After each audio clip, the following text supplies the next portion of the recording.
Hi my dear happy souls. ಇವತ್ತು after 3 months cervical ಸ್ಪಾಂಡ್ಲೈಟಿಸ್ಗೆ treatment ಕೊಟ್ಟಾದಮೇಲೆ 3 ಮಂತ್ಸ್ ಕಳೆದಮೇಲೆ ಬಂದಿದ್ದಾರೆ ಇವರು. ಇವಾಗ ಎಲ್ಲ ಚೆಕ್ ಮಾಡಿ ನೋಡ್ತಾ ಇದ್ದೀನಿ. ಮೊದಲು ಇವರಿಗೆ ನೆಕ್ಕು ಕತ್ತಿನ ಭಾಗ ತಿರುಗ್ಸೋಕ್ಕೆ ಆಗ್ತಾಯಿದ್ದಿಲ್ಲ ಆಯಿತು. ಇವಾಗ ಚೆನ್ನಾಗಿ ಎಲ್ಲ ಮೂಮೆಂಟ್ ಆಗ್ತಾಯಿದೆ.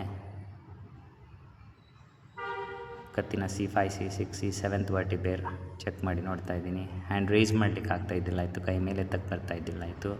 ಇವಾಗ ಆರಾಮಾಗಿ ಕೈ ಎತ್ತುತ್ತಾ ಇದ್ದಾರೆ, ಕೈಗಳನ್ನ ಮಡಚಕ್ಕೂ ಆಗುತ್ತೆ. ತುಂಬ ಚೆನ್ನಾಗಿ ರಿಕವರಿ ಆಗಿದ್ದಾರೆ. ಇದು ಆಫ್ಟರ್ 3 ಮಂತ್ಸು. ಅಪ್ಪರ್ ಬ್ಯಾಕಲ್ಲಿ ಸ್ಟಿಫ್ನೆಸ್ ಇತ್ತು, ಅದು ಇವಾಗ ತುಂಬ ಕಡಿಮೆ ಆಗಿದೆ. ನಾವು he is feeling very happy. ಆರಾಮಾಗಿದ್ದಾರೆ, ಖುಷಿಯಾಗಿದ್ದಾರೆ. ಇವರು ಚಿತ್ತೂರಿಂದ ಬಂದಿರೋದು.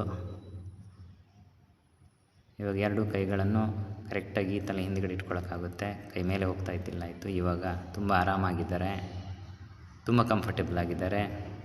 Is completely all right. ಹಾಗೆ ಲೋಯರ್ ಬ್ಯಾಕು L4 L5 ಕೂಡ ಇವರಿಗೆ ಸ್ಲಿಪ್ ಡಿಸ್ಕ್ ಆಗಿ ಸಿಯಾಟಿಕ್ ಪೇಯ್ನ್ ಆಗಿತ್ತು. ಒಂದು ಕಾಲ್ವರೆಗೆ ನೋವು ಹೋಗ್ತಾಯಿತ್ತು. ಇವಾಗ ಎಲ್ಲ ಕ್ಲಿಯರ್ ಆಗಿದೆ. ಸೊ ಅವರಿಗೆ rebuilding of back muscles, sciatic nerve techniques ಹೇಳ್ಕೊಡ್ತಾ ಇದ್ದೆ. ಟೆಕ್ನಿಕ್ಸು ಕಲ್ತ್ಕೊಂಡ್ಮೇಲೆ ಇವ್ರ ಮನೇಲೇ ಪ್ರಾಕ್ಟೀಸ್ ಮಾಡ್ಬೋದು. ಇನ್ನು ತುಂಬ ಚೆನ್ನಾಗಿ ರಿಕವರಿ ಆಗಿದ್ದಾರೆ. ಈಗ ಇಂಡಿಪೆಂಡೆಂಟಾಗಿ ನಡೆಯೋಕ್ಕಾಗುತ್ತೆ, ಕ್ಲೀನಾಗಿ ನಡೀತಾರೆ. ಇಲ್ಲಾಂದರೆ ಒಂದು ಕಾಲು ಎತ್ತಿ ಇಡ್ತಾಯಿದ್ರೆ ಆಯಿತು, ಒಂದು ಕಾಲಿಗೆ ರೇಡಿಯೇಟ್ ಆಗ್ತಾಯಿತ್ತು ನೋವು. ನೀವು ನೋಡ್ಬೋದು, ಲೆಫ್ಟ್ ಲೆಗ್ಗಿಗೆ ರೇಡಿಯೇಟ್ ಆಗ್ತಾಯಿತ್ತು. ಇವಾಗ ಕಂಪ್ಲೀಟ್ಲಿ ಕ್ಯೂರ್ ಆಗಿದ್ದಾರೆ, all right. He is also happy customer. ಅವರು ಸಿಂಪಲ್ ಭುಜಂಗಾಸನ ಮಾಡಿಕೊಂಡು ಆರಾಮಾಗಿ ಇದ್ದಾರೆ. ಕಂಪ್ಲೀಟ್ಲಿ ಪೇಯ್ನ್ ಕ್ಯೂರ್ ಆಗಿದೆ. He is free from the spine problem. Thank you.